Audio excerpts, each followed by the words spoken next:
అనుదిన నిత్యజీవపు మాటలు. దేవునామానికి మహిమ కలుగునుగాక. దేని వాక్యాన్ని చదువుకుందాము.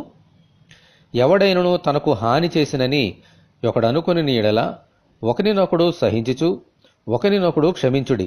ప్రభు మిమ్మును క్షమించినలాగున మీరును క్షమించుడి.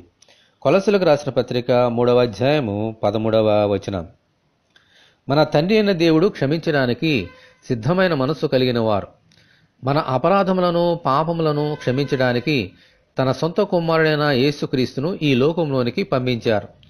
దేవునికి స్తోత్రం కలుగునుగాక. ఆమేన్. మన ప్రభు ఈ లోకంలోనికి వచ్చి సిలువలో రక్తము చిందించి మన పాపములన్నిటినీ క్షమించారు. ఆయనకే మహిమ కలుగునుగాక. ఆమేన్. అంత మాత్రమే కాదు, ఆయనను హింసించిన వారిని వీరేమి చేయుచున్నారో వీరెరుగరు గనుక వీరిని క్షమించమని ప్రార్థించారు. ఆమేన్. హల్లెలూయా.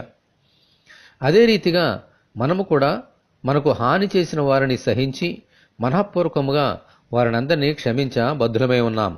ఎందుకంటే ఇతరులను మనము క్షమించకపోయిన యెడల మనల్ని కూడా ఆయన క్షమించరు.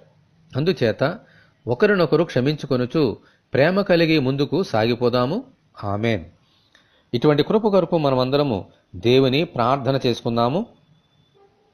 ప్రభువా, మా పాపములన్నిటినీ మీ శిలువ రక్తంలో క్షమించినందుకు మీకు వందనములు.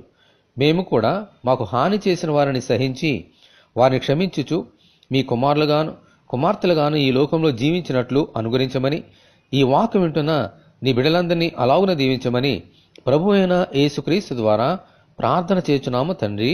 ఆమేన్. ప్రభు అయిన యేసుక్రీస్తు కృప మనకందరికీ తోడే ఉండి నడిపించునుగాక.